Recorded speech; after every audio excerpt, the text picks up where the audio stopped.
Hey guys, before we hop into today's video, I just wanted to come out and say what's up, how you doing, all that good stuff. You know, this VOD review is from Apex ALGS, the second, or I think this is the sixth game, not the second game, the sixth game of the weekend that we had from NA. And I just wanted to say I recorded a little bit more than what you're seeing. For some reason, the recording software just didn't pick up the rest of it. I'm sorry, my bad, but I just wanted to come out here and say, hey, this is my first ALGS VOD review. So I wanted to give you guys just a fair warning on that.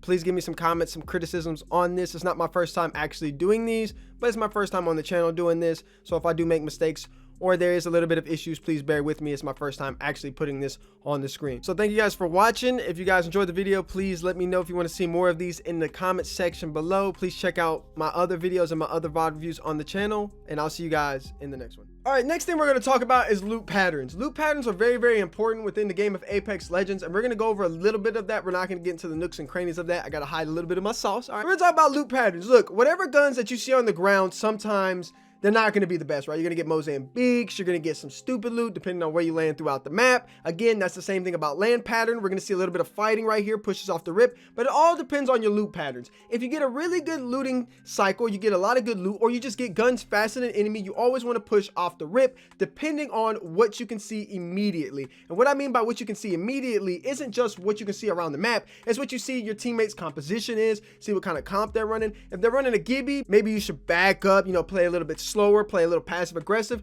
Do you have a longbow? Do you have R3s? Do you have wingmans? Do you have hemlocks? Whatever composition that you guys work together on a team, then you're going to work up and push forward. If you got nothing but submachine guns, you're going to obviously want to rush, right? You want to get up in their face. If you got EVA 8s, you want to get up in their face. You got alternators, you want to get up in their face. That's what you want to do. Now, if you got longbows and stuff, you're going to want to sit at range. And again, if they have a Gibby, you're going to want to see where they are at range. Now, let's talk about what we see on this mini map right here, right? I love how Apex does this. Wish Valorant would do this a lot more than they do, but they don't do it currently. You're going to see how everybody's spread out through the map right here, right? You're going to see, of course, you got a couple teams in Epicenter, you got a little bit of people in Climatizer, people in Survey Camp. Most of the teams in here know where everybody's going to land. They've done scrims before. They know each other. They're all pros. They know exactly what each other are going to do, and they're pretty much spread throughout the map. At an amateur level, which is most of you guys watching this is not going to be like this. It's going to be very congested in certain areas, and Lava gets really congested sometimes. Geyser gets very congested sometimes, and definitely Fragment East and Fragment West get very, very congested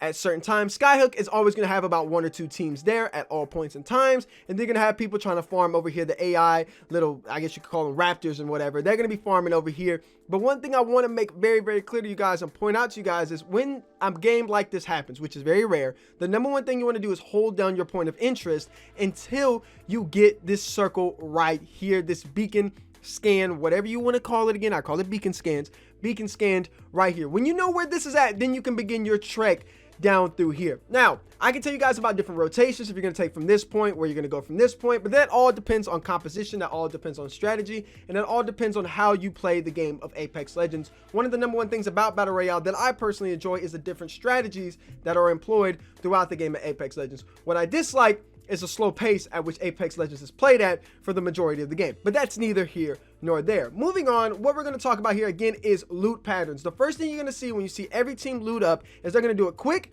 they're going to do it fast, and they're going to do it smooth. When I go and I look for teammates, and when I'm playing for teammates, and when you play for teammates, the number one thing you should always look for is we're going to loot together, we're going to push together, we're going to fight together, we're going to rotate together. Everything has to be together. At any moment, somebody gets too split up or too far ahead, even right here, I wouldn't be advising somebody to go just into this bunker or into this place right here or into these doors or into this area, whatever you want to call this building.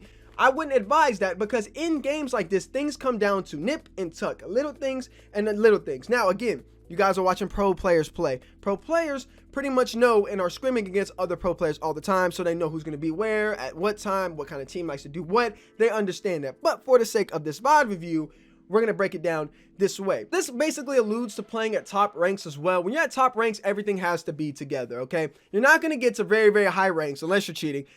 Just basically playing however you want. You got to have a solid team. Yes, you could probably solo queue there, and there's a lot of good people, right? There's a few of you out there who can do that. I've done it before. I've gotten to Master solo queuing. Have I got to Predator? Nope.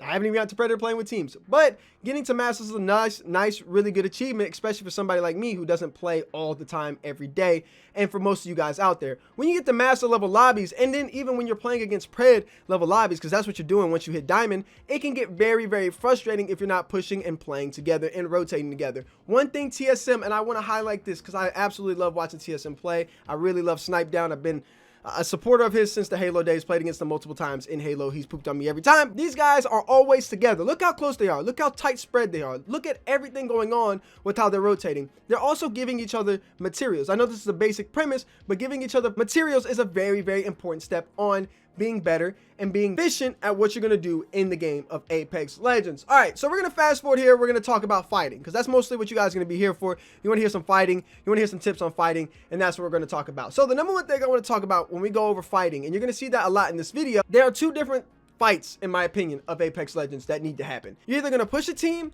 and get aggressive with them, or you're going to play a little bit passive with them and pick them off at range. If you play any other style in Apex Legends, you risk the time of getting third-partied, and you also run the risk, of getting out-rotated. And right here, you're going to see a great example of just how G2 Designful plays this to the best possibility that he can play it. You're going to see G2 Designful get really, really aggressive right here, and he's going to push it. He's going to make that fight happen, and he's going to get it down on Serial, right? He's going to push him, make it happen, get into the action, just make sure that they know that, hey, yo, I'm here. We're going to fight here. While at the same time, you have Gent sitting back here with the R3, pretty much looking over him. And you're going to have Resulta coming through the portal, looking at the portal, getting ready to push as well through here. It makes it a very good play, and it makes it a very easy play when you have almost all your teammates set up in that design. But this, again, is pro players. These are pro players. They know that they can have one or two people sitting back or one person sitting back, and they can use somebody like Designful, who's a really, really good player, one of the best controller players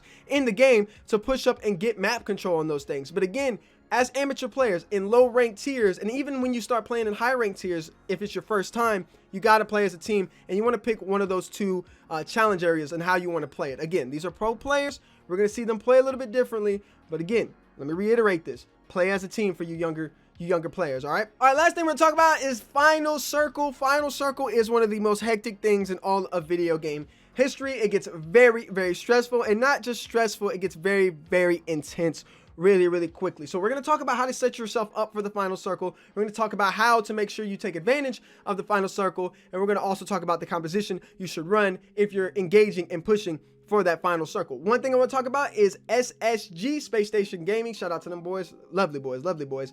They're going to be set up here with a Valkyrie, a Caustic, and a Gibby. Now, you guys know I don't like Caustic at all.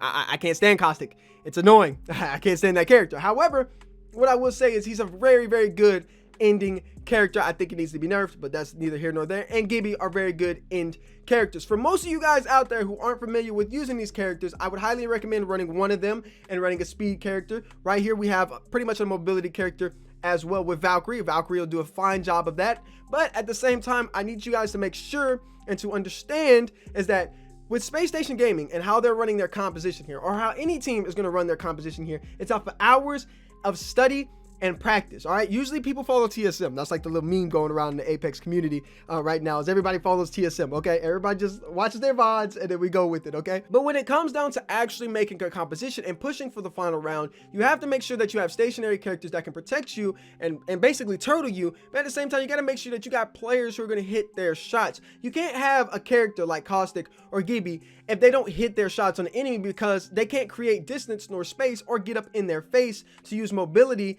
if their aim is a little bit sus. If you're an Octane player, I'm not saying that you don't have good aim, but it does help to be able to get out of situations when you put yourself in a bad one, right? You can get out of that situation, and it can make up for the lack of aim or the lack of shots that you have. With Gibby, I know he has a shield, but he's still slow as hell compared to most of the characters that are being used at a pro level, and the same thing with Caustic here, right? But again, every character has their gives and takes. Every character has a nip and tucks, and you need to find it out on your own. We're going to watch the Final Circle right here. We're going to watch how people just hit their shots. We're going to watch all the hecticness of how it's playing. Shield swapping is another big thing that you guys have to understand to do. If you're on mouse and keyboard, it's a lot easier for you, but on controller, look, I feel you. It's hard. It's rough out here, right? There's nothing we can do. There's nothing that's going to be able to happen to change that. All right, so we're going to watch the Final Circle end up shrinking. We're going to watch this. We're going to watch as the Final Circle collapses. We're going to see how everybody is just going through it. it. Everybody's practiced this before. Everybody's done this rotation before. And we're going to see how hectic it can really get. Sometimes it simply just comes down to not being in the right place at the right time, guys. It's a battle royale. I really want to make that and crevice that and really put that into your brain. Sometimes in these fights, you are just not at the advantage that you need to be. I'm not saying that it's completely random. I feel like there's a good amount of skill in Apex and in battle royales, some battle royales in general. However, sometimes it is just hectic. It is a battle royale. That is the way that this works. Right here, you're gonna see a bubble shield drop by dropped. I like the little pun that I did right there. You know, nice little saying right there. He's gonna drop that bubble shield. Also, timing on using your bubble shields is one thing that I was just talking about the other day. We were playing ranked with a few teammates. One thing you got to know how to do is when to drop your ultimates and when to drop your passives, right? Your bubble shield as Gibby is very, very important, and you shouldn't be using your bubble shield unless it's to push somebody in the final circle until the absolute last second when you just have to. Please be sparing. Be sparing and be far and few in between with your Gibby shields, okay? Please, I've said this many times. Please, with your bubble shields, please take your time with those bubble shields. I see it a lot done. People say they know how to run Gibby and they don't. Please take your time. Padding as well, octane pads. I see people always throwing down their pads. Take your time, relax with your octane pads, okay? You don't gotta throw them out every 5 seconds. Use them in critical moments and critical situations. Same thing with your caustic things, your caustic canisters. Hate the character, don't give a damn about the character. Whatever, you caustic mains, you do whatever the hell you do. Me and you, we don't get along. So we're gonna watch the finish right here. Make sure we see the W. We're gonna see the Mastiff come out, my baby, the Mastiff. Then we're gonna see Space Station Gaming take this one pretty handily, right? It was just game 6, right? There's other games that we can go over. I'm not gonna go over the whole thing. It's not gonna happen. But I hope you guys enjoyed this little VOD review that we did, and shout out to Space Station Gaming for being, a little dubsky in this, a little dubsky. All right, thank you guys for tuning in. I hope you guys enjoyed the video. Let me know if you guys want to see more like this. Again, comment down below. Criticism is always welcome. I'll have some more VOD for you guys as the Apex season rolls on. More Valorant for you. Sadly, we have Valorant pushback for most of you who know about that. It's an L, I understand, but we just got to push through it. Perseverance is the key. Bless up. As always, God bless. And I'll see you guys in the next one.